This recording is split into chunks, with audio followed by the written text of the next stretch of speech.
दादांसोबत बोलणं झालेलं आहे. काल रात्री पक्षाची नोटीस आली, आज दादांसोबत बैठक तुम्ही घेतली. काय दादांनी सांगितलं तुम्हाला, पुढचं पाऊल काय असणार? मला पक्षाची नोटीस नाही, मला पक्षाचं खुलासा पत्र काल रात्री दिलेलं आहे. त्या खुलासा पत्रामध्ये जो काही मजकूर आहे तो मी तुम्हाला माझ्या सोशल मीडियातनं तुमच्यापर्यंत पोहोचलेला आहे की मी जे काही महिला आयोगाच्या अध्यक्षा, त्याच्यानंतर प्रदेश अध्यक्षा यांच्या बाबतीत माध्यमावर वक्तव्य केलं, त्याचा खुलासा मला माझ्या पक्षाने मागितलेला आहे. त्यासाठी 7 दिवसाचा कालावधी आहे आणि त्या खुलासाला उत्तर किंवा जो खुलासा कायदेशीर आहे तो मी देणार आहे. आता भेट घेतली, आता काय बोलणं काय झालं, समोरासमोर याविषयी आता चर्चा काय झाली नेमकी? आता तुम्ही समोर खुलासा जी आहे ती प्रक्रिया आहे, ती कुणी जरी असेल, कुठली जरी नोटीस आली, कुठला जरी आरोप आला तर त्याच्यावर जी काही कायदेशीर माझा बचाव आहे किंवा जे सत्य आहे हे सगळं मी सत्य आणलेलं आहे आणि मी ते तिथं या कायदेशीर जेव्हा खुलासा करेल तेव्हा तो तुम्हाला पण मी देणार आहे. तुम्ही जो सकाळपासून किंवा 2 दिवसापूर्वी नाहक एखादी जी महिला जिने लाईव्ह केल्यानंतर, मी बीड मध्ये असताना तिने लाईव्ह केलं होतं माधवी नामक खंडाळकरनी, त्याचा तुम्ही व्हिडिओ चालवला. त्या व्हिडिओवरनं ते जे काही वाद झाले तिने सांगितलं की रुपाली पाटील ठोंबरे आणि तिची बहीण, तिची मावशी यांनी मारलं. त्याच्यानंतर मी बीड मध्ये होते, बीड मधनं इथे मी येतो. या दोन्ही केसेस, हा ज्या वादावादी किंवा जो काही प्रसंग घडलेला तो प्रसंग त्यावेळेला पोलीस स्टेशन मध्ये वाद गेला होता, तो वाद संपवण्यात आला होता आणि तो वाद संपवल्यानंतर, लक्षात घ्या, तो वाद संपवल्यानंतर दुसऱ्या दिवशी तातडीने पुन्हा एकदा त्या माधवी खंडाळकर यांनी सीपीला तक्रार दिली आणि अर्ध्या तासाच्या आत हा तक्रार गुन्हा दाखल करण्यात आला. मग माझा प्रश्न एवढाच होता, दोघांच्या तक्रारी तुम्ही मागे घेतलेल्याचं तुमच्याकडे शूटिंग आणि त्याचे दस्तावेज पोलीस स्टेशन मध्ये आहे, तर मग आमचा गुन्हा का नाही घेतला? त्यासाठी मी पोलिसांकडे गेले होते, त्यांनी गुन्हा दाखल केलेला आहे. माधवी खंडाळकर आणि तिच्या भावावर 354च्या विनयभंग केला म्हणून आणि बोलायला आलेल्याच्या अंगावर डायरेक्ट गेलेल्याचा तो गुन्हा दाखल केलेला आहे.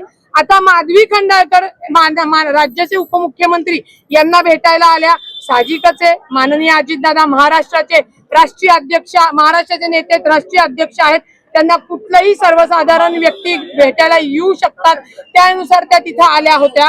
माधवी खंडाळकरांचा गुन्हा कोणाच्या सांगण्यावरनं दाखल करण्यात आला त्याचाही तपास व्हावा म्हणून मी सीपीकडे तसा अर्ज केलेला आहे.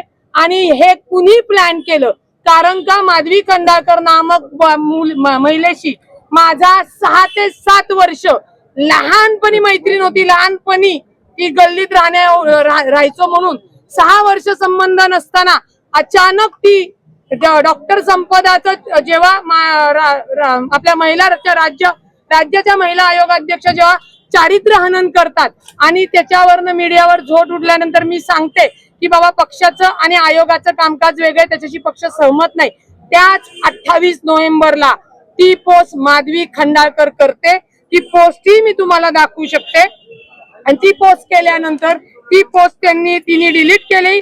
त्या डिलीट केल्यानंतर एकच मिनिट महिला आयुक्त दाखवते सगळं दाखवते. हे बघा, ही पोस्ट केली होती माधवी खंडाळकर.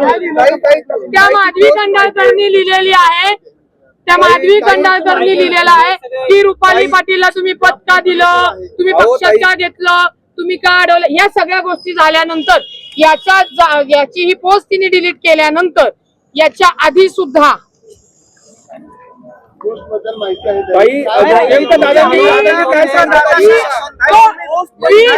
20 जून 2024 सालची पोस्ट स्क्रीनशॉट बघा. तेव्हाही सुद्धा एका दुसऱ्या महिलेला उभं करून माझी सोशल मीडियावर पोस्ट करणारी चाकणकर मॅडमची ही मुलगी आहे.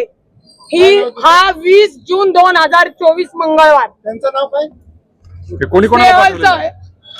स्नेहल चव्हाण, सोनाली गाडे. आणि ही मी स्वतः हे स्क्रीनशॉट रुपाली चाकणकर यांना व्हॉट्सअपला पाठवलेले आहे. त्याच्यानंतर हीच पोस्ट मी कोण आहेत हे सुनील साहेब तटकरे यांना पाठवली आहे आणि आदितीताई तटकरे यांना पाठवली होती, तसंच खासदारांना पाठवली होती. माझा फोन दे.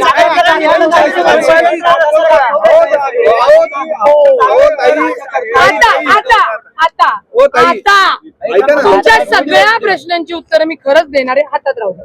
आता ज्या दिवशी तिला विचारणा करायला गेले त्या दिवशीचा व्हिडिओ स्वतः खुद्द माधवी खंडाळकर यांनी व्हायरल केला होता, तो ऐका.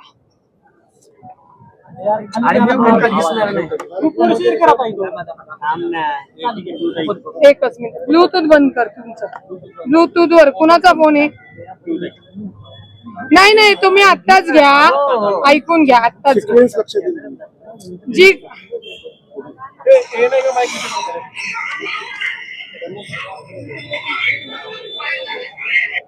चाकणकरांना फोन कर, रुपाली चाकणकरांना फोन कर. हा व्हिडिओ मी तुम्हाला पाठवते. हा तिच्याच अकाउंट वरनं डाउनलोड केल्यामुळे तुम्ही नीट ऐकला की लक्षात येईल. म्हणजे जिथं रुपाली चाकणकरशी काही संबंध नाही म्हणणारी महिला त्याच भांडणाच्या वेळेला चाकणकरांना फोन कशी काय करून म्हणते बरं. हे तर आता मी तिच्या घरात कॅमेरे लावलेले नाहीयेत. हा व्हिडिओ तिने तिच्या याच्यावर टाकला आणि तो मी फक्त घेतला आणि माझ्या वकिलीच्या यांनी तो त्या गोष्टी सगळ्या तुमच्या समोर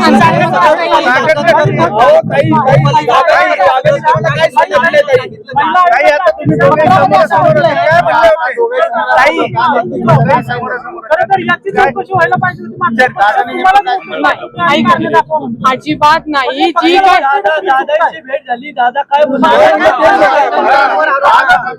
दादांनी सांगितलेलं आहे की त्या माधवी खंडाळकर पण तिथं आल्या होत्या.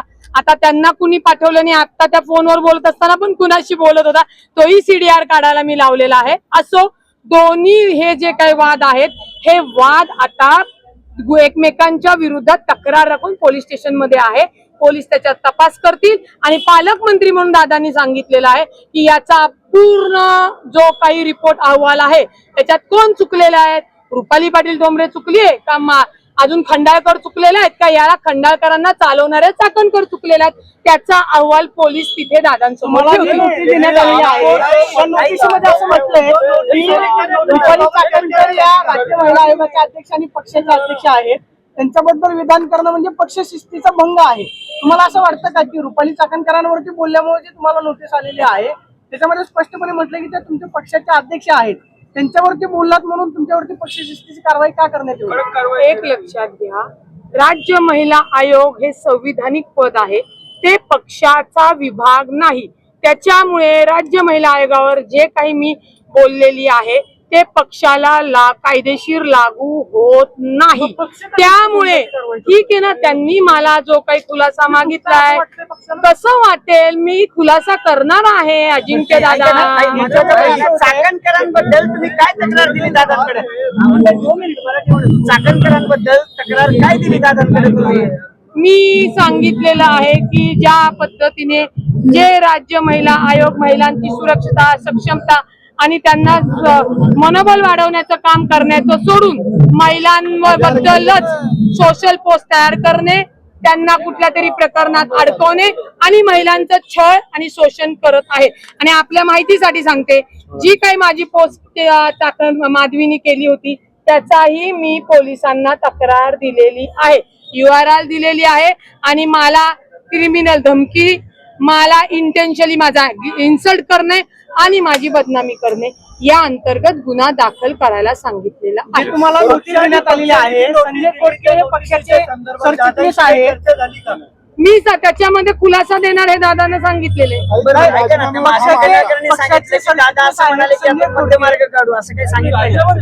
दादा राज्याचे मुख्यमंत्री आहे, उपमुख्यमंत्री, लवकरच मुख्यमंत्री होणार आहेत. दादा हे राज्याचे उपमुख्यमंत्री आहेत.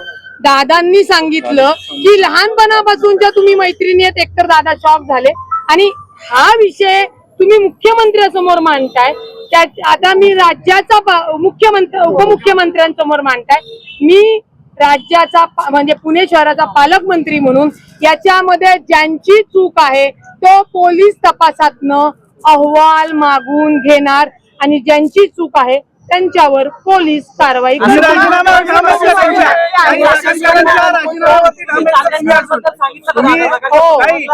पक्ष सोडणार असं पण बोललं जातंय. कोणाला कोण बोलतोय? ताई तुम्ही मी काय पळून जाणारी महिला बिला वाटले का तुम्हाला? मी कायदेशीर त्याला उत्तर देऊन हे करणार. पक्षाने जे मला जे काही खुलासा मागितलाय तो करणार आहे. आणि आता लक्षात तुमच्या आलं की माधवी नामक खंडाळकरच्या राजकारण्यांच्या विरोधात खरं कशा पद्धतीने महिना प्लॅनेट केले जातात, तर माझी षडयंत्र केलं जातं. माझी तुमच्या मीडियाला विनंती आहे, तुम्ही चाकणकरांच्या राजीनाम्यावर अजून ठाम आहेत का? याच राज्य महिला आयोगाचा राजीनामा त्यांनी दिला पाहिजे. ही जी काही मी मांडली ही त्याच्यावरती मागणी माझी केलेलीच आहे. ताई, तुम्हाला नोटीस पाठवली, चाकणकरांच्या सांगण्यानं पाठवली का?